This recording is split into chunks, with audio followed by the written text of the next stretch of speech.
Bonjour et bienvenue au rendez-vous de l'Excellence 5.0. Mon nom est Véronica Marquez de la firme Aristeo. Comme à chaque mois, on vous reçoit aujourd'hui sur LinkedIn pour parler des différents changements qui sont apportés maintenant dans les organisations avec les nouvelles avancées dans l'industrie, mais aussi avec tous les changements économiques, politiques, socio-économiques, tous les changements que l'on vit qui arrivent de plus en plus rapidement. Donc, à chaque mois, je reçois un ou une invitée pour nous parler d'un sujet précis et de voir comment ça s'intègre avec l'excellence opérationnelle. Aujourd'hui, je suis super contente de recevoir Vincent Fournier. Il est un auteur et conférencier renommé. Il a plus de 30 ans d'expérience en diversifié, dont 10 ans en tant que gestionnaire exécutif, et il est l'auteur de best-sellers Arrêtez de vendre, laissez vos clients vous acheter, Propulsez vos affaires, les 5 piliers fondamentaux pour développer votre sens des affaires. Salut Vincent. Allô Véronica, comment ça va? Ça va super bien, merci et toi? Ça va très bien, merci de l'invitation, très content d'être là. Ça me fait grand plaisir. Merci à toi d'être là. Avant de commencer, je vais inviter les gens qui nous écoutent sur LinkedIn de nous écrire dans le chat. Comme ça, on pourra interagir avec vous. N'oubliez pas, posez vos questions, faites vos commentaires. On va les inclure dans notre discussion et de cette manière-là, on pourra avoir un échange à plusieurs dans notre sujet. Alors, Vincent, on se lance. Allons-y. Qu'est-ce qui t'a amené à t'intéresser aux piliers des succès dans les organisations? Ouais, bref, c'est un mélange de plein de choses. À la base de mon parcours, j'ai un parcours qui débute en communication, radio, télévision, mais la vie m'a envoyé ce que je dis toujours une balle courbe. Moi, je viens de la région de Québec, donc radio, télévision, région de Québec, on s'entend que c'est pas nécessairement l'endroit pour être. Et la vie m'a envoyé une balle courbe où je me suis retrouvé par un concours de circonstances dans une institution financière. Et ben, cette institution financière-là a découvert en moi des choses que moi, je ne connaissais pas, c'est-à-dire probablement des talents quelconques. Et ils m'ont formé. Bref, j'ai passé 20 ans de ma vie dans le domaine financier, 10 ans en relation client et par la suite 10 ans dans des postes de gestion, comme tu as dit, jusqu'à des postes d'exécutif. Donc, ça m'a permis de voir, de toucher à tout, de toucher autant au niveau du service à la clientèle, de la vente, du marketing, de la gestion, de la stratégie, des tactiques, à tous ces niveaux-là. Et quand je suis parti à mon compte après une carrière de 20 ans, ben, le premier livre que j'ai mis au monde, qui à la base était une conférence en premier lieu, a été Arrêtez de vendre, laissez vos clients vous acheter. Et rapidement, il y a des gens qui venaient me voir et qui disaient, Vincent, on a des enjeux de vente, j'ai de la difficulté à vendre, puis ça ne fonctionne pas. Puis je me mettais à discuter avec eux et je me rendais compte que ben, on n'avait pas nécessairement des enjeux de vente.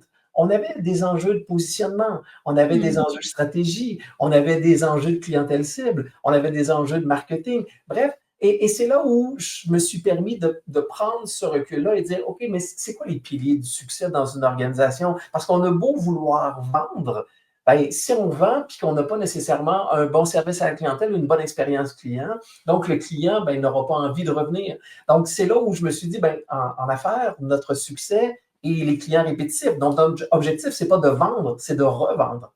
Donc, et rapidement, ben, je me suis positionné et encore une fois, j'ai repris un peu mon parcours, dire ben, qu'est-ce qui m'a amené là? Et c'est là que j'ai écrit mon deuxième livre, qui est Les 5 piliers fondamentaux pour développer votre sens des affaires, donc propulser vos affaires, qui a été finalement cette clé-là sur laquelle j'ai voulu baser les piliers du succès en organisation.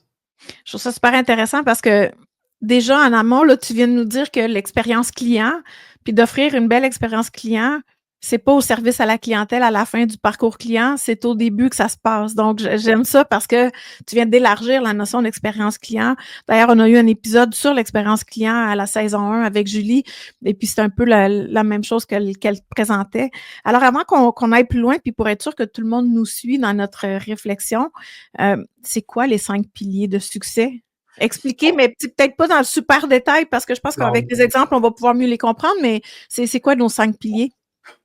C'est sûr et certain que pour moi, pour le premier pilier, celui que j'appelle la fondation, c'est-à-dire comment on va se positionner, je l'appelle le pilier gestion dans mon livre. Ça touche à quoi? Ça touche vraiment aux piliers qui vont nous permettre de bâtir et de propulser nos affaires sur une base qui est solide. Mission, vision, valeur, force. J'ai trop entendu des gens dire une mission, ça ne sert à rien, une mission. Mm-hmm. Non, une mission, c'est le cœur de ton organisation, c'est le sens de ton organisation. C'est hyper important. Puis la vision, elle est hyper importante parce que c'est elle qui conditionne tes gestes et tes décisions en fonction de la destination que tu veux avoir. Donc, je le dis souvent en affaires, il faut débuter par la conclusion où tu veux te rendre et on va aller décomposer pour poser des gestes aujourd'hui. Donc, ça, pour moi, c'est le premier pilier qui est hyper important. Avant que tu ailles au prochain, Vincent, peux-tu nous expliquer, parce que je le vois souvent que ce mélange-là, c'est quoi la différence entre vision et mission? Vision, c'est le principe d'une destination, c'est un futur projeté, c'est une téléportation de vous dans le futur. Là, tu parles avec une Trekkie, là, fait que je te suis complètement. Et voilà. Donc, juste de comprendre que qu'est-ce que vous serez dans le futur. Et trop souvent, je vais avoir des visions écrites au futur. Arrêtez de les écrire au futur. Parce que dans le futur, quand vous allez la relire, elle est encore dans le futur. Vous ne conditionnez pas votre cerveau à atteindre quelque chose. Donc, une vision, c'est un futur projeté, c'est un état futur de ce que vous voulez être. Je prends tout le temps l'analogie du voyage. Quand on part en voyage, la première chose qu'on décide après de dire, ben moi, je pars en voyage durant mes vacances, je vais dire n'importe quoi, là, les 2 dernières de juillet, tiens. La première chose qu'on décide après, c'est quoi? C'est la destination. Oui. En fonction de la destination, les décisions qu'on va prendre de ce qu'on va mettre dans notre valise aujourd'hui auront un impact. Tout à fait. Si tu t'en vas faire un voyage tout inclus dans le sud ou tu t'en vas faire une croisière en Alaska, tu ne mettras pas la même chose dans ta valise. Peut-être non. Donc, ta vision conditionne tes décisions d'aujourd'hui. C'est à ça que ça sert une vision. Ça sert à orienter nos décisions en fonction de où on va aller. Ça, c'est une vision. Une mission, c'est le sens, c'est votre pourquoi, c'est la raison d'être. C'est qu'est-ce qui fait que vous vous décidez à vous lever le matin pour faire ce que vous avez à faire. Et moi, je dis tout le temps la même chose. Une mission, ça répond à 3 questions. Qu'est-ce que vous faites? Pour qui vous le faites? Et comment vous le faites? C'est ça une mission. Pour moi, c'est ça une mission. Il y a des gens qui vont travailler une mission beaucoup plus sur un sens beaucoup plus, je vais dire, intangible. Puis c'est pas péjoratif quand je dis ça. Il y a des gens pour qui c'est beaucoup plus haut. Moi, je trouve que par moment, celui-là, même si il y a une importance, des fois, il est peut-être un peu trop à haut niveau, qui fait en sorte qu'on a de la difficulté à connecter avec lui. Mais la mission, quand on va sur le quoi, le comment et pour qui, automatiquement, on est connecté avec le sens et c'est ça qui nous permet de dire ben, pourquoi je fais ce que je fais. Donc, c'est ça la différence pour moi entre les deux, parce que le un, c'est le pourquoi, puis l'autre, c'est la destination. Parfait. Donc, on vient de faire gestion, mission et vision. Oui. Deuxième pilier. Deuxième pilier, client cible. Combien de fois je peux poser la question à des clients et qu'ils me disent, et je dis à qui tu t'adresses et qu'ils me disent bah, moi, je m'adresse à monsieur, madame, tout le monde. Monsieur, madame, tout le monde n'existe pas. Et si tu t'adresses à monsieur, madame, tout le monde, c'est que tu t'adresses à personne. Il faut savoir à qui on parle. On ne va pas s'adresser, et encore une fois, je ne suis pas dans le jugement, on ne va pas s'adresser à un président d'entreprise de la même façon qu'on va s'adresser à un gars de la construction ou à un prêtre. C'est pas la même chose. Puis je le répète, je ne suis pas dans le jugement. Je suis juste dans à qui tu veux parler. Parce que chaque personne, chaque individu, chaque clientèle cible a des enjeux, a des défis, a des motivations, a des besoins, a des attentes, a des objectifs qui sont différents l'un de l'autre. Ton travail à toi, et je le dis souvent, notre travail à nous en entreprise ou même en vente, c'est d'aider nos clients à atteindre leurs objectifs. Alors, à la base, si on n'est pas capable de les connaître, on va essayer de vendre à quelqu'un qui ne sait pas nécessairement ce qu'on a besoin et qui fait en sorte que des fois, on essaye de vendre un frigidaire à un Esquimau. Donc, pour moi, la définition de la clientèle cible, elle est importante. Et je fais un bémol. Souvent, les gens disent, ouais, Vincent, si je fais une clientèle cible, je laisse des clients de côté qui peuvent être importants. Non, un instant, clientèle cible, ce n'est pas nécessairement une clientèle cible. Ça peut être une, ça peut être deux, ça peut être trois. Dites-vous une chose, plus vous avez une clientèle cible, plus vous diluez vos efforts. Mais ça ne veut pas dire que si tu as une clientèle cible qui est comme ça, que tu ne peux pas prendre ces clients-là. Mais tu vas les prendre comment? Tu vas les prendre en connaissance de cause. Parce que des fois, ces clients-là peuvent être des bons clients parce qu'ils peuvent peut-être être une opportunité de développement de marché, mais des fois, c'est peut-être de dire, ah non, cette clientèle-là, c'est vraiment pas fait pour moi, et d'être conscient que, oups, là, il y a tout de suite, à ce moment-là, une qualification, d'être capable de dire, bien, ce type de client-là, je ne suis pas capable, moi, de bien le servir. Entre autres, au niveau service, au niveau d'entreprise de service, bien, ça, ce n'est pas la clientèle que je vise. Donc, je suis mieux de ne pas prendre ce client-là pour me concentrer sur les clients avec lesquels je vais avoir le meilleur retour sur investissement. Donc, ça, pour moi, c'est hyper important. J'aime ça quand tu dis que si on s'adresse à monsieur, madame, tout le monde, on s'adresse à personne. Parce que je dis la même chose quand on est en train d'analyser des données et puis qu'on me dit la moyenne, c'est ça. La moyenne, c'est un chiffre qui veut absolument rien dire parce qu'on connaît pas notre écart. Puis la moyenne, elle n'arrive pas dans la vraie vie, là. Elle n'est pas représentative de la vraie vie. Donc, c'est un peu la même. Tu sais, je vois un parallèle avec ce que tu viens d'expliquer par rapport aux clients, monsieur, madame, tout le monde. C'est la même chose, c'est exactement le même principe. C'est juste d'être capable de définir ce client-là pour nous donner un air d'aller, pour savoir à qui on veut parler, mais d'être conscient que il y a un paquet de monde autour, mais est-ce qu'on veut leur parler? C'est souvent, c'est ça. Est-ce qu'on veut leur parler? À qui on veut parler? Avec qui on veut faire affaire? Et je le répète, ça ne veut pas dire de se fermer les yeux et de dire c'est vraiment juste ça que je dois faire. Non, il y a peut-être des opportunités autour. Mais quand on sait à qui on parle, on sait comment s'adapter à lui. Donc, la connexion et la relation s'établit beaucoup plus facilement et beaucoup plus rapidement. Super. Troisième pilier. Attraction. Maintenant qu'on sait qui on sait à qui on parle, bien, comment on fait pour réunir ces deux solitudes-là? Comment on fait pour attirer ces gens-là vers nous? Donc, oui, on parle de marketing, on parle aussi de communication. Parce que malheureusement, trop souvent, on est dans la promotion. Et moi, je dis, est-ce qu'on peut, s'il vous plaît, communiquer avant de promouvoir? Parce que de la promotion, à force d'avoir de la promotion et de placarder de la promotion, à un moment donné, on a un trop-plein. Et je le dis tout le temps, il n'y a plus personne qui aime ça se faire vendre. Tout le monde adore acheter. D'où ton Donc, premier livre. c'est exactement là. Donc, l'attraction, comment on va attirer les gens, c'est un processus. Je fais souvent en blague quand je fais des conférences ou des formations. L'attraction, c'est un principe de séduction. Si vous rencontrez quelqu'un pour la première fois, vous allez prendre un café avec cette personne-là et qu'au bout de 10 minutes, vous déposez un genou par terre et vous ouvrez un coffre avec une bague dedans, vous dites, veux-tu me marier? C'est sûr que la personne va partir à la course. Il y a des bonnes chances, oui. Oui, on trouve ça bien drôle quand on parle de séduction. Mais très souvent, en vente et en attraction, on essaie de faire la même chose. On rencontre quelqu'un et on essaie d'y vendre tout de suite parce que c'est super important. Wow! On peut-tu communiquer, développer des intérêts, susciter un certain désir, faire en sorte d'attirer les gens avec qui on veut faire affaire pour être en mesure par la suite de mieux leur vendre, qui est la prochaine étape. Donc, l'attraction, c'est toute cette communication et marketing-là, de dire à qui je parle et où il est, ce client-là. Parce qu'encore une fois, le client je vais dire, le président d'entreprise ou le gars de la construction ne lisent pas les mêmes choses, sont pas au même endroit, vont pas consommer les mêmes réseaux sociaux, n'ont pas les mêmes besoins. Donc, comment tu vas les attirer? Donc, comment tu vas travailler pour piquer leur curiosité, pour les attirer dans ton écosystème? Donc, Avant ça, c'est qu'on le continue, troisième pilier. Avant qu'on continue, je veux juste rappeler aux gens qui sont avec nous sur le LinkedIn Live, n'hésitez pas à nous marquer vos commentaires, vos questions. On va pouvoir y répondre au fur et à mesure qu'on avance dans la conversation. Donc, on a, en passant, bonjour Ruth, merci d'être là, d'Ottawa. Donc, premier pilier, on a dit gestion. Deuxième pilier, le deuxième, c'était les clients. Troisième, attraction. Quel est notre quatrième? Je l'appelle opération. Opération, c'est quoi pour moi? Opération se divise en 3 volets. Le premier volet, l'offre de service. Et là, très souvent, les gens disent, comment ça, Vincent, l'offre de service arrive au niveau des opérations? Tu n'as pas prévu ça au début? Non, parce que ton offre de service, c'est d'aider tes clients à atteindre leur objectif. Donc, si tu ne connais pas ton client, comment tu peux y offrir quelque chose? C'est une transformation, faire de la vente. C'est prendre un client dans une situation rêvée et l'aider à le réaliser. C'est prendre un client dans une situation problématique et l'aider à le régler. Donc, ton offre de service doit répondre à ces 2 enjeux-là du client. Donc, et ton offre de service doit être, et je dis offre de service, ça peut être offre de produit également, elle doit être évolutive. Ton client, quand il arrive chez toi, il a probablement consommé un produit d'appel.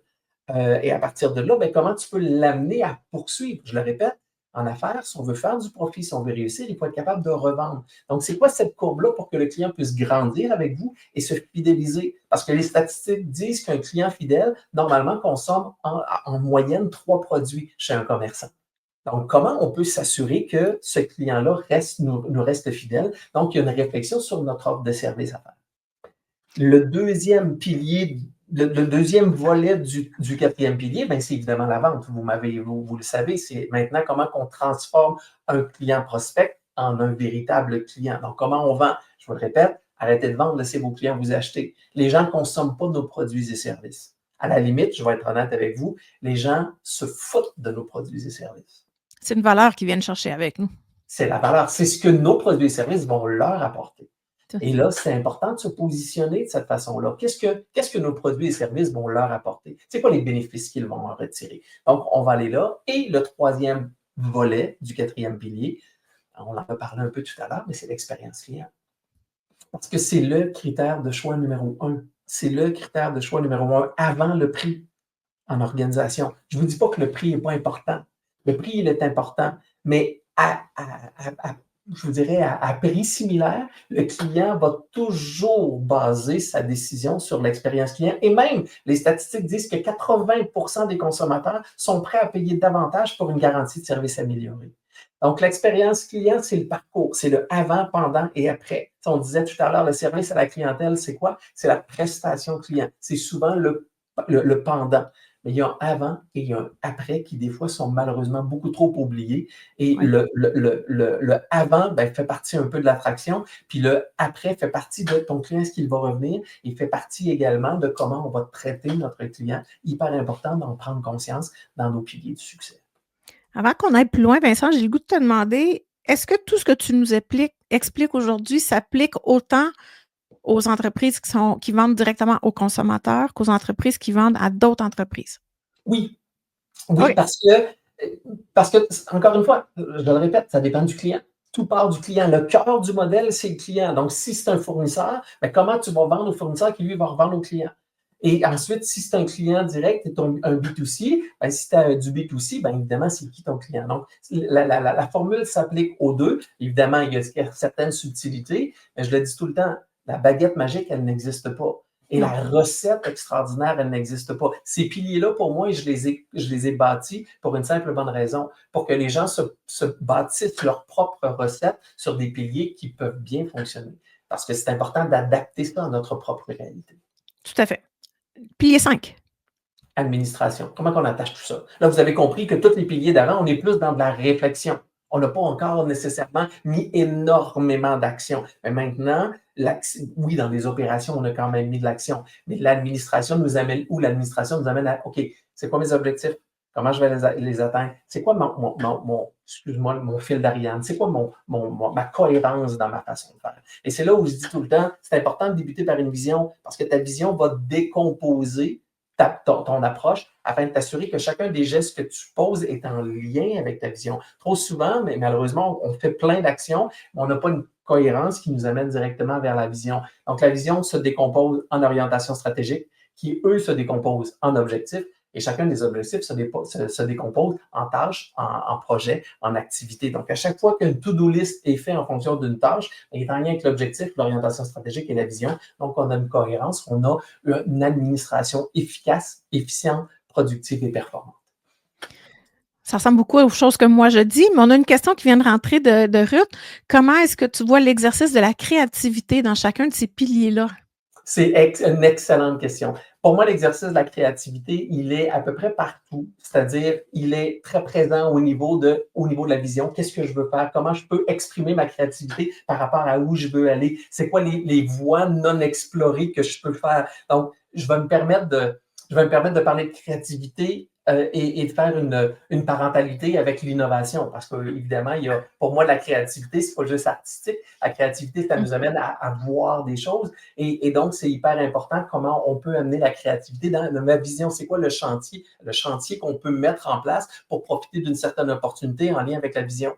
Bon, évidemment, la créativité dans tout ce qui est notre capacité d'attractivité, bien, évidemment, elle peut être partout. Comment on peut sortir du lot? Alors, je le dis tout le temps, notre rôle comme entreprise, comme entrepreneur, comme vendeur, comme professionnel, c'est de savoir se distinguer, c'est de sortir du lot. Parce que lorsqu'on se distingue, on se démarque. Lorsqu'on se démarque, on se fait remarquer. Lorsqu'on se fait remarquer, les gens se mettent à nous rechercher. Et lorsque les gens se mettent à nous rechercher, les gens se mettent à nous acheter. Donc, comment on va sortir du lot? Cette créativité-là devient importante. Et dans notre offre de service, il faut quand même être un peu créatif. Il faut savoir dire, OK, ben c'est beau ce produit-là, comment je peux le rendre un peu plus, excusez-moi le terme, mais vous allez comprendre, un peu plus sexy. Comment je peux faire en sorte que mon produit qui existe ailleurs, peut-être, mais comment je peux faire pour mettre de la valeur ajoutée sur ce produit-là qui va faire en sorte qu'il va se distinguer de l'autre produit. Donc, comment je peux mettre, et encore une fois, comment on peut mettre énormément de créativité dans notre expérience client. Bref, je le répète, pour moi, la créativité, elle est partout. Ça doit faire partie de l'ADN de n'importe quel entrepreneur. Ça ne veut pas dire de ne pas avoir un côté rationnel, d'avoir un côté analytique, absolument pas. Mais pour moi, si on n'a pas un peu de créativité pour sortir un peu de la boîte, ben, malheureusement, des fois, on perd des occasions, des opportunités intéressantes d'aller chercher de nouveaux leviers de croissance. Tout à fait. Là, la question, elle est un peu... je vais te la poser telle qu'on l'avait planifiée, mais j'ai comme le goût déjà de la modifier. Mais c'est quoi les besoins que tu vois dans les organisations aujourd'hui? Et la modification que je voulais y apporter, c'était en fonction de toutes les perturbations qu'on a dans le marché en ce moment, où en tout cas, moi, je trouve qu'on est un peu en format girouette, là, on tourne de tous les côtés parce qu'on ne sait pas trop qu'est-ce qui se passe. Les nouvelles arrivent de partout, à toutes les 30 minutes, il y a des nouvelles affaires. Qu'est-ce que tu vois par rapport aux organisations aujourd'hui? Moi, je vais dire deux choses qui, des fois, à la base, peuvent avoir l'air complètement l'opposé. C'est-à-dire, beaucoup d'entreprises n'ont pas une vision claire de où ils veulent aller. Mais en même temps, on vit dans un marché où le changement est la seule stabilité dans laquelle on vit. Donc, d'où l'importance de c'est quoi le besoin? Le besoin, c'est juste, est-ce qu'on peut garder le cap? Est-ce qu'on peut savoir vers où on va? Qu'est-ce qu'il y en est? En fonction du changement, on se doit d'être agile aujourd'hui. Pourquoi? Parce que les études le démontrent. Il y a 50 ans, l'espérance de vie d'un modèle d'affaires en entreprise était à peu près de 75 ans. Ça veut dire qu'on avait à peu près, mettons que la maturité arrive à mi-parcours, ce qui est rare, mais mettons que la maturité arrive à mi-parcours. On avait entre 35 et 40 ans avant de voir venir pour faire des changements. Ce même exercice-là a été refait dans le début des années 2000. Ils ont constaté que le cycle de vie moyen d'une entreprise était rendu à 15 ans. Puis je suis comme pas mal certaine qu'il a changé dans les années 2020 aussi. On est rendu à combien? Ils l'ont fait au début de la pandémie. On est rendu à combien? 5 ans. 5 ans. Donc, ça veut dire qu'au bout de 2 ans, il faut déjà se remettre en question parce que si on prend la courbe du déclin, bien, le taux de succès d'un rebond n'est que de 10 %. Je ne veux pas dire une décroissance, comprenez-moi bien. Un déclin et une décroissance, c'est différent. On peut avoir une certaine décroissance. Un déclin, c'est vraiment une chute qui peut être beaucoup plus importante. Donc, on doit se remettre en question, on doit innover, on doit amener la créativité. Donc, c'est quoi les besoins? Les besoins, c'est d'être capable de garder le cap, d'avoir une vision claire, mais pas se mettre trop serré et se donner un espace pour, oui, profiter des opportunités, mais pas à n'importe quel prix. Tu sais, pour moi, il y a une différence entre un entrepreneur opportuniste et un entrepreneur stratégique. L'entrepreneur opportuniste va prendre toutes les opportunités. Un entrepreneur stratégique va regarder les opportunités, va prendre des décisions en fonction de la direction qu'il a.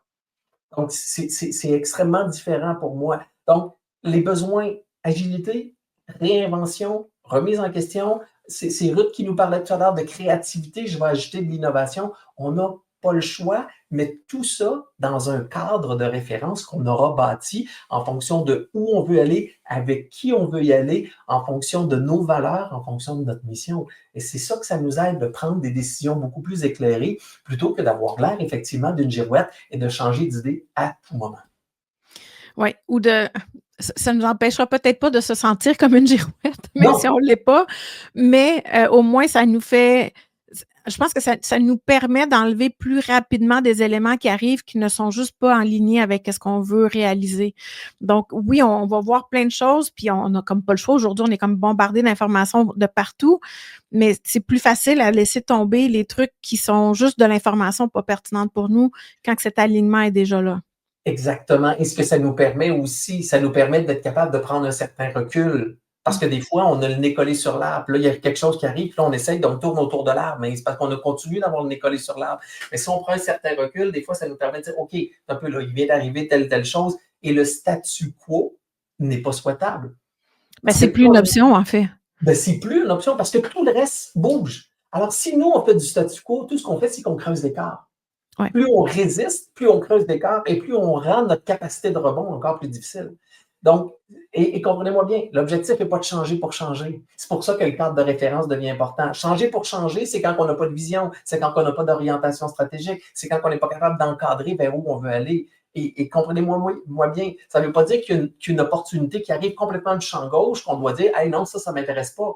Non, un instant, Ça ne veut pas dire on peut se poser la question, est-ce que cette opportunité vaut la peine que je le regarde? Parce que ça se peut que notre vision change. Ça se peut qu'une nouvelle clientèle se présente, mais quand on prend un recul, on est capable d'avoir une vision périphérique et on est capable d'avoir, c'est tout le temps la même chose. La prise de recul nous permet quoi? La prise de recul nous permet d'avoir plus de perspectives, donc de mieux relativiser. Mais souvent, on oublie de prendre l'altitude pour nous permettre de dire, oups, est-ce que cette décision-là peut être pérenne? Est-ce que cette décision-là se maintient dans le temps?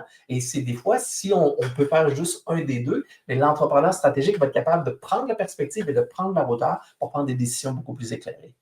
Tout à fait. On faisait un épisode il y a quelques semaines où on parlait du monde Fanny dans lequel on vit.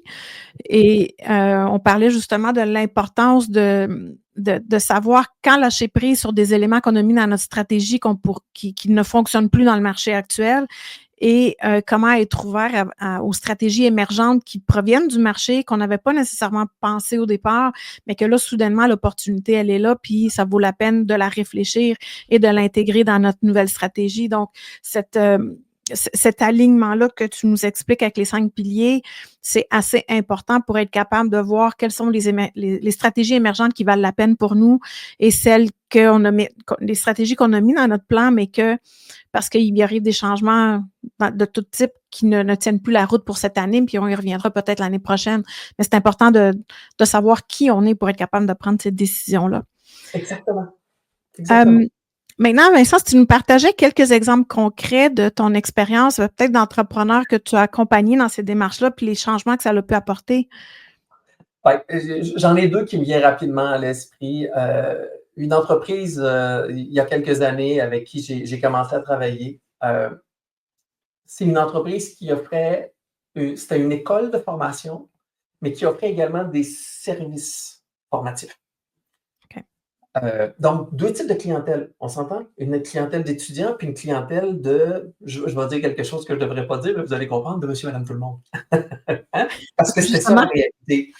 Et tellement concentré dans ce qu'on doit faire, sans se demander qu'est-ce que le client veut véritablement. Cette entreprise-là avait quand même plus de 20 ans d'historique, une entreprise à succès, mais qui venait d'atteindre le plateau de la maturité que je disais tout à l'heure, et là, il y avait quand même un certain enjeu de déclin par rapport à l'entreprise. Et je suis arrivé dans l'entreprise et je me suis mis rapidement à poser des questions et le président de l'entreprise, président fondateur de l'entreprise, m'a dit, tu sais, Vincent, on a essayé beaucoup, on a fait affaire beaucoup avec des gens de marketing, on a fait affaire beaucoup avec des gens comme ça, mais tu sais, ça n'a jamais rien donné. Là, je dis, OK, prenons le temps de prendre un certain recul. Et là, j'ai pris un recul, j'ai posé des questions, on a regardé. La première chose que je me suis rendu compte, c'est que l'offre de service était bonne, les capacités de vente étaient bonnes, les gens pouvaient revenir. Mais l'enjeu, c'est qu'on parlait à tous les clients de la même façon. Autant le client étudiant que le client consommateur de services. Et rapidement, j'ai mis en perspective certaines vigilances de travailler de cette façon-là. Et j'ai dit, attendez un peu, on doit travailler différemment. Ils n'ont pas les mêmes enjeux, ils n'ont pas les mêmes besoins. Donc, on a pris un recul. On a, identifié cette clientèle cible-là qui, pour moi, je le répète, est le cœur de toute organisation. Parce que de toute façon, sans client, on n'existe plus. Non. Donc, on dit souvent en blague, le véritable boss, c'est le client. Mais je vous dirais, plus ça va, plus c'est vraiment le cas. Donc, on a pris le temps de bien évaluer qui était le client. Puis ensuite, on s'est dit, OK, comment on s'adresse à eux? Qu'est-ce qu'on peut faire? Comment on peut maximiser nos capacités de s'adresser et de personnaliser? Personnaliser qui fait partie de l'expérience client. Comment on peut personnaliser le tout? Et suite à juste cet exercice-là, qui demande quand même de la réflexion, mais juste cet exercice-là, les 2 années subséquentes, on fait une croissance de 30 %. Super. Donc, fait que c'est très concret là, comme résultat, oui. Très, très, très concret, tant aussi longtemps qu'on adapte la stratégie d'attraction et nos opérations en fonction de qui on parle. Tout à Donc, fait. ça c'est un premier exemple. Un autre exemple, qui est ailleurs, je vous dirais, c'est une entreprise qui a fusionné avec une autre organisation dans le même domaine. Et moi, je travaillais déjà avec la première entreprise qui avait quand même comment je dirais, un certain succès. L'autre entreprise qui aussi avait un certain succès, mais qui n'était pas nécessairement sur le même pilier, pas les mêmes valeurs. n'avait pas nécessairement la même vision et à l'ultime, n'avait pas non plus la même clientèle. Et suite à cette fusion-là, on a continué. Puis moi, je travaillais majoritairement avec les gestionnaires, les exécutifs et les gestionnaires de premier niveau à les aider dans leur stratégie, mais également dans leur capacité de gestion. Et rapidement, on a eu ce choc de valeurs-là, ces regards-là qui étaient différents, où on avait d'un côté une vision qui était très, très claire et d'un autre côté qu'on était davantage dans un mode beaucoup plus opérationnel. Chacun avait les enjeux, mais malheureusement, les visions se Heurtaient. Oui, se heurtaient énormément. Donc, ce qu'on a dû faire, c'est prendre la haute direction, prendre un recul et dire, OK, on peut repartir sur certaines bases, qu'est-ce qu'on doit faire, où on doit aller, c'est quoi nos orientations stratégiques, qu'est-ce qu'il y en est, OK, mais comment on veut s'y rendre? Avant de travailler à développer des objectifs et avant de vouloir avoir de la croissance, on peut s'assurer qu'on parle le même langage et qu'on est dans notre même organisation, au même endroit, avec le même sens, la même structure organisationnelle, parce que les deux avaient des structures organisationnelles. Donc, oui, on va toujours faire ça dans une fusion. On va faire la structure organisationnelle, on va travailler beaucoup au niveau de l'opération, mais on oublie des fois le mindset, on oublie des fois la réflexion, on oublie la stratégie, et c'est là où on est allé retrouver le tout. Et en tout respect, ça ne se fait pas sans heurts, là. D'accord? Non, c'est sûr. Et il y a la réticence au changement, parce que la phrase qu'on entend, c'est « Oh, mais on a toujours fonctionné comme ça. » Ouais. Ça, c'est ma phrase favorite. Moi aussi. Moi, je dis tout le temps, ça, là, c'est la phrase la plus dangereuse en entreprise. On a toujours fait ça de même, ça a toujours marché, pourquoi on changerait? Ben, c'est parce que tout autour a changé. Si tu continues comme ça ne marche peut-être plus. Donc, tu sais, il y a toute cette adaptation-là, mais qui a fait en sorte qu'on est rentré beaucoup plus dans une harmonisation, dans une vision beaucoup plus claire. Est-ce qu'actuellement, au moment où on se parle, c'est parfait? Ça fait, je vous dirais, 1 an et demi là, que la fusion est faite. C'est pas encore tout consommé. Il faut se donner du temps. Oui, c'est un gros changement. C'est un gros changement. Puis, on double l'entreprise, là. On double l'entreprise et on double le nombre de gestionnaires qui sont en place. Mais chose certaine, l'important, c'est que la majorité des gens marchent dans le même sens maintenant. Oui, il y en a, ça nous arrive d'avoir des cailloux dans les souliers, là, on va se dire les vraies choses. Mais en travaillant sur cette base-là, qui est notre clientèle, c'est quoi notre vision, c'est quoi notre mission, c'est quoi nos valeurs, ben, on ressent et le message doit descendre jusqu'à chacun des employés pour s'assurer que tout le monde soit dans le même sens pour créer la culture d'entreprise et le sentiment d'appartenance. Ça fait partie de ça. Donc, cette entreprise-là, on a travaillé et on est encore dans ce travail-là, mais il y a vraiment une grande courbe d'amélioration qui a fait en sorte qu'on a beaucoup plus d'harmonisation. Et là, on ne parle plus de ceux que vous étiez puis ceux que nous étions. On parle d'une seule équipe maintenant. Déjà, ne serait-ce que dans le mindset, ne serait-ce que dans le discours et la communication, il y a une grosse marche qui a été faite. Oui, puis c'est souvent ça qu'on voit quand il y a des fusions-acquisitions, c'est que la partie acquisition, elle se fait, mais une fois que ça c'est fait, le côté fusion, il est comme pas tout à fait intégré ou pas tout à fait complété. Puis dans ce que moi j'appelle les opérations, où là on rentre plus dans la réalisation des mandats ou dans la réalisation, la production des produits, souvent là on voit des divergences, on voit différents systèmes qui sont utilisés selon les différentes compagnies. Et là, ça devient cacophonique parce que là, on n'a plus les bonnes informations aux bons endroits. Il faut faire plein d'exportations de données.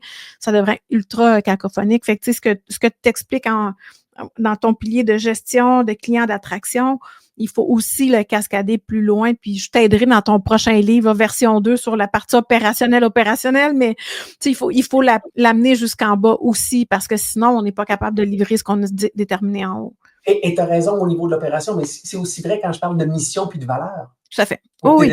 En bas, là. Parce que, tu sais, je l'ai dit tout le temps, les valeurs rassemblent, mais on va toujours se divorcer. Puis je prends le mot divorcer, on va toujours se divorcer sur un choc de valeurs. Tout à fait. Oh oui, mais tu sais, dans l'approche que moi je travaille avec l'excellence opérationnelle, tout ce que tu viens de nous expliquer, les 5 piliers que tu nous viens d'expliquer, peut-être moins ton pilier opération parce qu'il est très stratégique au niveau des ventes, oui. Mais tous ces piliers-là, la gestion, le client, l'attraction, puis le côté administration, c'est tout ça qui va nous aider à décaler puis à déployer la stratégie dans l'organisation pour créer des indicateurs de performance, créer des objectifs pour chacun des départements, chacune des personnes qui doivent livrer un résultat qui est attendu, mais toujours en lien avec la stratégie. Donc, c'est ce que tu parles, c'est un peu la même chose que moi je parle, mais c'est avec des langages un peu différents puis une approche un peu différente, mais le message qu'on a est sensiblement le même. Tout à fait. Bien là, justement, on vient de commencer à embarquer dans la prochaine question qui était c'est quoi le lien avec l'excellence opérationnelle? Pour moi, on vient de le dire, là. Il y a un mot qui crie dans ma tête, il s'appelle cohérence. Oui. Il faut s'assurer que le message qui part d'en haut, puis quand je dis en haut, là, hiérarchique, là, c'est devenu beaucoup plus arrondi, cette hiérarchie-là. En tout cas, on le souhaite dans certaines organisations. Mais ça permet avec le cadre de référence et une bonne vision, ça permet de prendre des bonnes décisions, de faire des bons choix, de s'assurer de tourner au bon endroit, de s'assurer de poser les bonnes actions en conséquence, mais surtout avec les bonnes personnes à mettre aux bonnes places. Bref, souvent, quand on n'a pas de réflexion, c'est-à-dire qu'on n'a pas de recul et d'altitude, ben, on va faire pour faire. Et des fois, ben, à faire pour faire, on défait assez vite parce qu'on dit « Oh mon Dieu, on a oublié, il y avait un impact sur le département de service à la clientèle, puis ça, tu ne peux pas faire ça. Oh, ben, on va le défaire. Ah, ben oui, mais et là, tu as dû ça coûte cher. avant, arrière, et ça coûte cher, essayer de faire et de défaire. Tandis que si on prend du recul, on se pose la question, on le ferait comme ça, on inclut à l'intérieur de cette réflexion-là tous les joueurs qui sont impliqués de près ou de loin, et on utilise les forces de chacun. Là, on est quand même quelque part dans une décision qui est beaucoup plus réfléchie, beaucoup plus stratégique et beaucoup plus inclusive et qui fait en sorte qu'on risque beaucoup moins de la défaire au bout de quelques mois. Est-ce que c'est une baguette magique et qu'il n'y aura pas de problème? Ben non. Les lunettes roses, il n'y en a pas. Okay? Mais au moins, ça réduit la possibilité de faire en sorte de prendre une décision sur le coin de la table parce que ça règle un problème immédiatement, mais ça en crée un autre pour un autre département ou ça nous crée un autre problème par la suite. En bout de ligne, ben, on fait, on défait. Donc, au niveau de tout ce qui est l'excellence opérationnelle, ben, on avance-tu véritablement à faire, pas défaire? Ça, pour moi, c'est un point qui est hyper important. Quand notre cadre de référence n'est pas clair, bien évidemment, on prend des décisions qui sont peut-être un peu plus intuitives. Comprenez-moi bien, je valorise l'intuition. Oui, mais il faut la valider avec la raison par la suite. Oui. Mais en fait, c'est intéressant parce que tu as mentionné une couple de choses qui, moi, m'interpellent d'une manière un peu différente, mais tu disais quand on n'a pas de recul et d'altitude, tout devient important. Moi, ça, je l'associe vraiment au plancher opération, production, manufacturier, distribution. Ce que ça génère, c'est qu'on est en train de créer des équipes de pompiers où toutes les situations sont aussi importantes l'une que l'autre, fait qu'on arrête tout le temps notre cadence qu'on est en train de mettre en place, on l'arrête pour aller s'occuper du feu qui vient d'être allumé, même si c'est peut-être pas si important que ça. On s'entend, si c'est vraiment un feu dans la bâtisse, c'est important, sortez le monde, appelez les pompiers, oui, mais il y a des situations dans les organisations qu'on voit constamment où ce que les gens font juste se tourner à gauche puis à droite pour répondre à tout, réagir à tout, tandis qu'il n'y a pas de lien stratégique, il n'y a aucun impact stratégique, il n'y a aucun impact sur le client, très peu d'impact sur les employés. Est-ce qu'on a besoin de réagir aussi vite? Est-ce qu'on peut se dire, attends, non, regarde, on va le prendre en note, on va le régler, mais là, on va se concentrer sur qu'est-ce qu'on a à livrer pour livrer la stratégie, pour livrer au client. Donc ça, c'est quelque chose que moi, je vois assez souvent dans les équipes et c'est souvent par manque d'alignement parce qu'on ne le sait pas qu'est-ce qui est important. Qu'est-ce qui est important pour nous, qu'est-ce qui est stratégique pour l'organisation. L'autre chose que tu as mentionné, c'est les points de décision. Plus l'alignement est grand, plus on vient de dynamiser la décision, la capacité de décision dans l'organisation. En fait, plus l'alignement est présent d'un point de vue de gestion d'excellence opérationnelle, c'est que plus on est en train d'autonomiser les gens à prendre des décisions à leur niveau. L'exemple que je donne toujours, quand des entreprises me disent, nous, dans notre entreprise, on dit à nos employés qu'on veut qu'ils s'occupent bien des clients puis qu'ils ont la liberté de faire des choix pour des clients. Et là, je demande, OK, concrètement, comment ça se vit? Qu'est-ce qu'on fait? Mais que j'apprends que l'employé qui veut donner un crédit, une offre de crédit à un client pour 15 $ a 3 niveaux d'approbation qui viennent de coûter 500 $. Ça défait qu'est-ce qu'on vient de m'expliquer. Donc, oui, la vision qu'on a de comment autonomiser nos employés, comment les rendre capables de réagir rapidement à des situations de clients, mais il faut que ça soit appuyé par les processus qu'on a mis en place aussi. Parce que si le processus va à l'encontre de ça, on n'est pas autonome, on n'est pas en train de créer des équipes qui sont capables de prendre action rapidement pour l'expérience client et pour atteindre la stratégie. Donc, il y a plein d'éléments qui se recoupent dans ce que tu as expliqué avec ce que nous, on fait en excellence opérationnelle. C'est ce que je dis souvent. C'est pas parce qu'on a une bonne idée qu'il faut qu'on la fasse tout de suite. Première chose. La deuxième chose, est-ce qu'on peut, s'il vous plaît, questionner l'urgence? Oui. Juste ces deux choses-là nous permettent tout de suite de prendre un petit recul et de mettre un peu plus de perspective dans notre décision très rapidement. Et ensuite, quand tu parles d'autonomiser, de responsabiliser nos ressources, là, moi, je dis tout le temps, allons travailler maintenant sur les forces de chacun. Parce que les gens ont des forces. Et c'est là où moi, je dis qu'il y a une grande différence entre la collaboration et la complémentarité. On voue un culte incroyable de la collaboration et du travail d'équipe. Je ne dis pas que ce n'est pas important. Mais si on est une gang de gardiens de but sur la patinoire, qui va aller marquer des buts? mais on travaille très, très bien ensemble. Oui, mais il y a des gardiens qui font des buts des fois, là. Oui, mais ils n'en font pas beaucoup, tu comprends? Non, parce que l'image est comme hilarante là, dans ma tête en ce moment. Fait que merci de ça. C'est là où la complémentarité devient hyper importante en entreprise. Tu as besoin des défenseurs, tu as besoin des gars, des filles, peu importe. Vous comprenez l'analogie, j'ai parlé de hockey, là, mais mettez-le dans n'importe quel sport, dans n'importe quelle famille même, dans n'importe quelle organisation de projet. Quand on est capable d'utiliser les forces, on vient d'augmenter l'excellence organisationnelle et opérationnelle. Mais encore une fois, pour ça, il faut les connaître, les forces. Il faut que les gens soient capables de les connaître. Il faut que les gens soient capables de se passer le POC quand c'est le temps de se passer le POC. Parce qu'on le sait très bien, si moi, je n'ai pas une force dans quelque chose puis j'aime pas le faire, mais que ça fait partie de mon mandat, je vais prendre 3 fois plus de temps puis ça va être moins bien fait que quelqu'un qui peut en prendre 5 puis que ça va être beaucoup mieux fait que moi, mais il faut que je lui passe le POC. Mais cette personne-là, il faut qu'elle soit réceptive. C'est là que la complémentarité devient importante et que dans les valeurs de l'organisation, ça doit être important de travailler, pas juste en collaboration, mais en complémentarité. Oui, tout à fait. C'est là où toutes les notions de diversité sont importantes aussi. Parce que c'est nos forces, mais aussi nos intérêts, c'est nos bagages académiques, nos bagages culturels qui peuvent faire en sorte qu'on réfléchit différemment au même problème. Juste puis c'est prouvé, le fait de parler plusieurs langues fait en sorte que tu réfléchis au problème différemment selon la langue que tu es en train de parler. Oui. Tellement que la langue a une importance sur notre côté analytique. Donc, il y a un avantage, en tout cas, on ne pourra pas en parler assez, mais il y a un avantage indissociable d'amener de la diversité dans ces conversations-là qui vont aider à la créativité, comme Ruth mentionnait tantôt. La diversité, le conflit, pas conflit coup de poing, mais conflit d'idées va aider aussi à la créativité et tout ça va aussi aider à l'excellence opérationnelle parce que c'est comme ça qu'on va trouver des meilleures idées. On bâtit une idée une sur l'autre.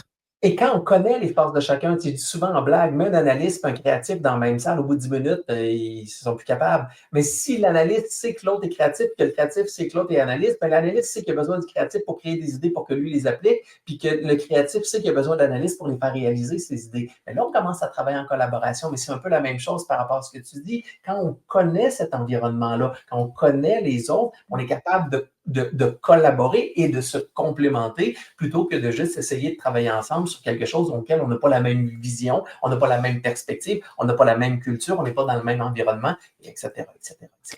Oui, tout à fait. Puis, le fait de savoir comment on communique puis comment notre cerveau fonctionne, l'analytique créatif, social et tout ça, il y a une panoplie de tests psychométriques qui existent, mais ce que je trouve qui est à valeur ajoutée dans ces exercices-là, c'est le fait de savoir que moi, je suis analytique par défaut parce que je fais, c'est ça que ça prend. Donc, je suis très analytique, mais je suis capable quand même de communiquer avec quelqu'un qui est très créatif parce que j'ai compris qu'est-ce que eux, ça leur prend pour être capable de recevoir un message. Donc, je suis capable d'adapter mon message pour être sûr que ça peut passer. Puis, j'espère que l'autre personne, en fait, je vais être capable aussi de dire à l'autre personne, moi, pour bien comprendre, voici ce que j'ai besoin que tu me donnes pour que je puisse te répondre ou te donner du feedback.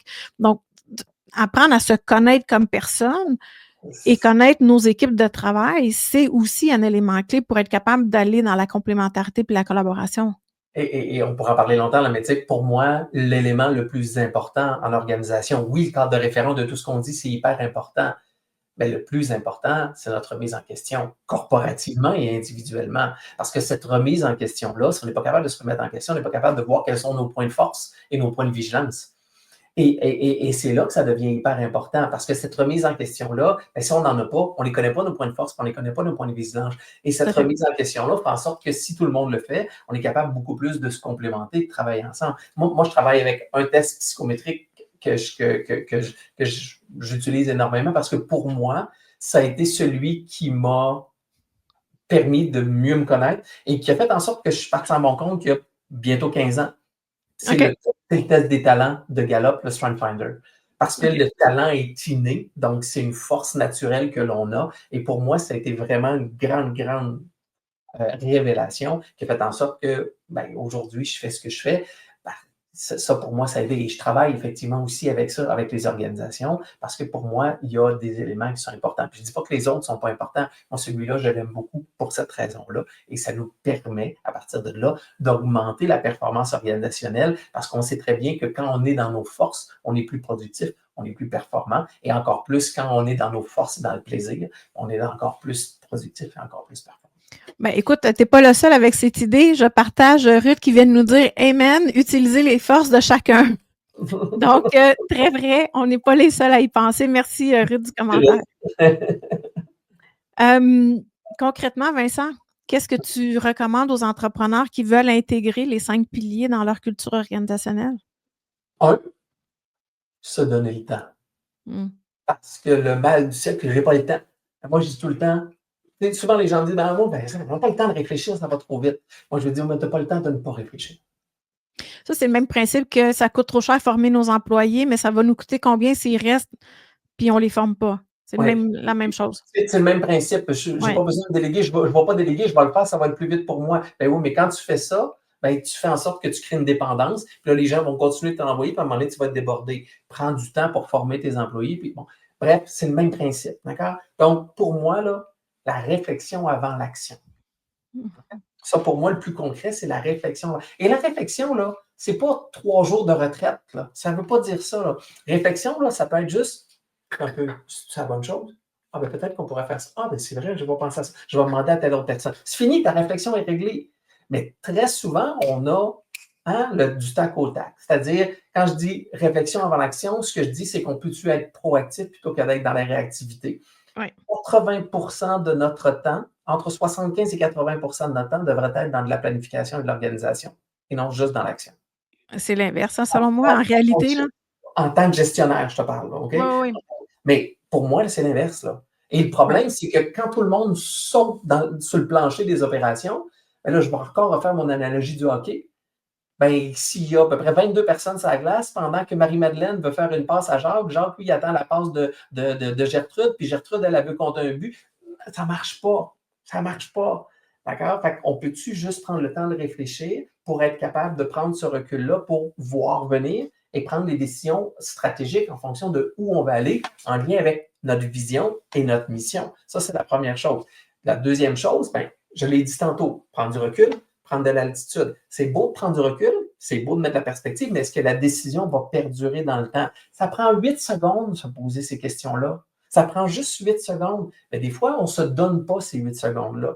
On ne se donne même pas le temps de prendre une respiration avant une réponse. Parce que ça va vite, ça va vite, ça va vite. Puis on a l'éloge de hey, chez nous, ça va vite, ça va vite, ça va vite. Hey, attends un peu. Parce qu'à un moment donné, quand ça va vite, le mur arrive aussi vite. Là. Ça, c'est le point important. Puis, pour moi, et un autre point qui est important, il y a une grande différence dans une organisation entre l'information et la communication. Oui. Et malheureusement, des fois, on est beaucoup plus dans l'information, c'est-à-dire unidirectionnelle, mais on n'écoute pas le plancher, les opérations, les gens qui sont sur le terrain, qui ont des idées, des façons de faire, qui peuvent nourrir notre réflexion. On ne les écoute pas parce que nous autres, on sait où on s'en va. Mais la communication, c'est bidirectionnel. Donc, est-ce qu'on peut créer cette dynamique-là concrète de faire en sorte d'écouter les gens qui sont nos joueurs les plus importants? C'est eux nos joueurs les plus importants parce que si eux autres ne sont pas là, la business ne roule pas. Donc, il faut les écouter, il faut les comprendre et c'est souvent eux qui sont capables de soulever les enjeux, les problèmes, qui sont capables de voir les problématiques, parce que c'est eux autres qui vivent les frustrations et les douleurs qui sont reliées à ça. Mais souvent, si on va un peu plus loin que juste, parce que des fois, les gens sont tout le temps en train de chialer, non, non, pourquoi? Y a-t-il un pourquoi? Allons voir en arrière, posons des questions, parce que, et en posant des questions, peut-être que les autres vont soulever des problèmes qui vont nous amener à nous des solutions beaucoup plus stratégiques qui vont nous permettre d'accélérer plutôt que de ralentir la machine. Donc, moi, c'est vraiment ça concrètement. Réfléchir, prendre la perspective et de l'attitude et communiquer, pas juste informer. Bien, ça a été quand même beaucoup d'informations que tu as partagées aujourd'hui. 5 piliers, 3 étapes d'intégration, des exemples concrets, un lien étroitement lié avec l'amélioration continue et avec l'excellence opérationnelle. Qu'est-ce que je retiens? Écoute, normalement, c'est facile pour moi de sortir des éléments puis de dire voici les trucs que je retiens, puis j'essaie toujours d'en sortir 3, puis souvent j'en ai beaucoup plus. Mais je pense que je retiens une chose principale, c'est que pour être capable d'avoir une organisation qui est capable de se regarder, de s'auto-évaluer, de se transformer, puis je dis non, j'aime pas transformer, d'évoluer vers l'organisation que l'on vise être, ça commence par la réflexion qu'on va faire, nous, comme individus, comme gestionnaires, comme propriétaires d'entreprise, mais ça commence aussi par les employés qui vont faire partie de cette réflexion-là, puis qui peuvent intégrer des réflexions qu'on voit peut-être pas à tous les jours parce qu'on n'est pas dans l'action. À tous les jours, on n'est pas dans la même action. Donc, écoute, c'est tellement ce que je prêche, moi, quand je vais en organisation, d'intégrer la réflexion de tous, de faire participer les employés. Contrairement à toi, moi, quelqu'un qui me dit « on a toujours fait ça comme ça », moi, je le vois pas comme dangereux, je le vois comme une opportunité incroyable.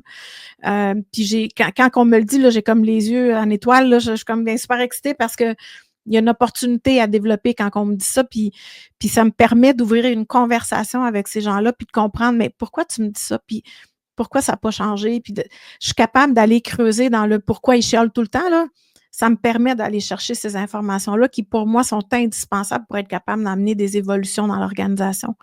Fait que, est-ce que je retiens un élément, 3 éléments? Non.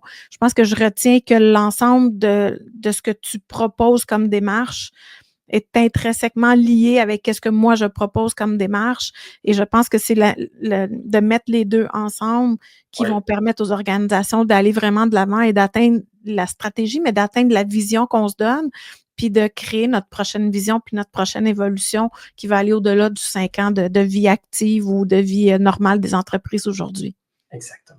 Exactement. Et je dis souvent la même chose à mes gestionnaires, même à mes professionnels, à mes entrepreneurs, aux vendeurs. L'époque de la réponse pour la réponse est révolue. On vend avec des questions, on gère avec des questions, on accompagne avec des questions, on est en mesure d'avoir un leadership inclusif quand on pose des questions. On répondra après. On répondra après. Mais c'est là où il faut prendre le temps. Et en posant des questions, veut pas, on prend du recul, on met un peu plus de réflexion, on a un peu plus d'outils pour nous permettre de prendre des décisions beaucoup plus éclairées et inclusives. J'aime ça ce que tu viens de dire, mais ça l'a généré comme une multitude d'autres questions dans ma tête. Mais on va arrêter quand même cela. On pourra se reparler pour les autres questions que ça l'a généré. Mais réflexion peut-être à avoir pour une prochaine conversation, mais comment l'IA va avoir un impact sur tout ça?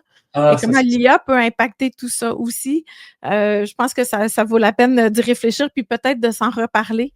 Donc, Vincent, merci énormément. J'ai beaucoup apprécié notre conversation, notre échange, puis je vois je vois la complémentarité qu'on a dans nos approches.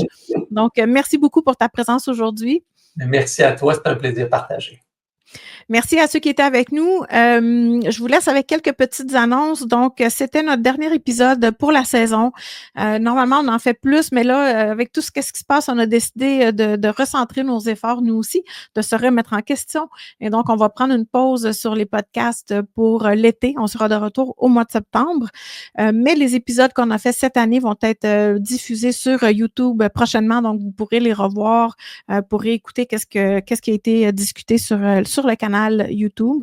Donc, je vous laisse avec le petit vidéo de la fin, comme d'habitude. Et merci encore d'avoir été là. Ça a été un plaisir de partager un lunch avec vous par mois. Merci d'avoir participé, d'avoir interagi avec nous à travers le chat. Alors, merci. Bon été. Salut tout le monde.